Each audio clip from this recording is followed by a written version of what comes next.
Hi, I'm Chuck Friedman. In this series, I get to talk to inspiring members of our community about their stories, upcoming projects, and more. Welcome to the Developer's Edge.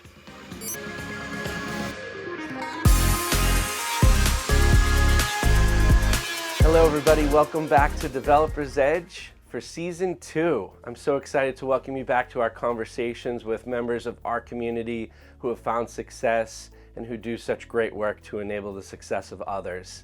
There couldn't be a more fitting guest to kick off our Season 2 than my colleague and friend Bonnie Howden. Bonnie, welcome to Developer's Edge. Thanks for having me. Let's start by asking, what do you do at Akamai and what brought you here? Sure. So my role at Akamai is what we call Senior Director of Product and Technical Learning. That is a very long title that basically means that my team is responsible for creating on-demand training around all of Akamai's products for all of Akamai's audiences. So that includes employees certainly, but it also includes our customers and our channel partners, our carriers, and our prospects. So it's actually quite a large undertaking. I have a team of 18 people that work for me. Were there some audiences that jumped out at you that felt like with Akamai they were going to be a bit more unique to address than what you had done before, or did things compare quite well to past experiences? At Akamai, there are a couple of audiences that are very unique to Akamai specifically. The first is just the customer base. Akamai has such a breadth of products on the platform that we have a really broad customer base, which means that we have a really broad base of needs for those customers in terms of training, understanding the products, and being able to kind of self-service. The other big audience that Akamai has is the developer audience. I have a very talented group of what we call technical enablement architects. These are folks who spend their time studying Akamai's products, and then they take instructional design expertise and figure out how to break those products down and teach people about them. They think about, what is the point of view of the learner, and they'll break the product down in that way and provide the context for why the product is necessary, what it provides in terms of capabilities and that sort of thing. So I have a fabulous team of technical enablement architects that works for me. Do you remember, was there a point in your career where you sort of started to make the transition where you started to manage teams or go in front of other stakeholders and say, I have a vision for what I want to do as far as training goes? Can you talk a little bit about like that pivot point for you and some of the things you can remember? I would say that it is probably when I became a technical documentation manager at Vestas Wind Systems.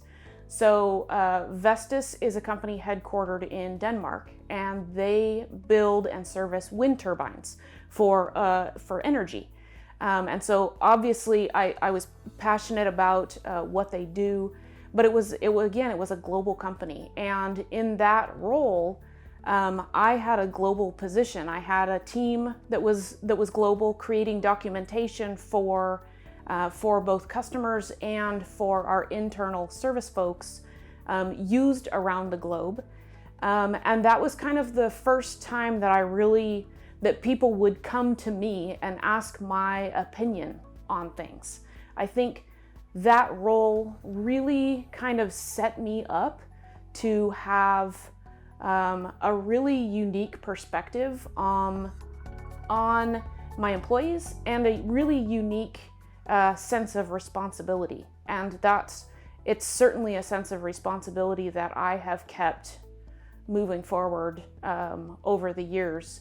In any role, I have a deep, deep sense of responsibility to anybody that I consider to be my customer or my audience, whether that's internal or external.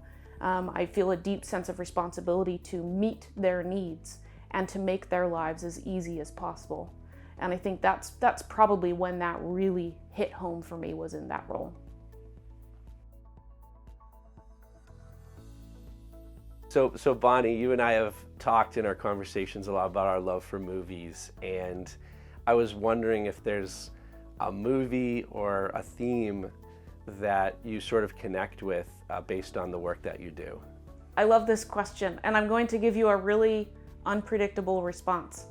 I think, anybody looking at somebody who works at Akamai is going to say, oh, well, obviously movies like iRobot and The Matrix inform what they do and inspire them in this world of technology. For me, it's a little bit different.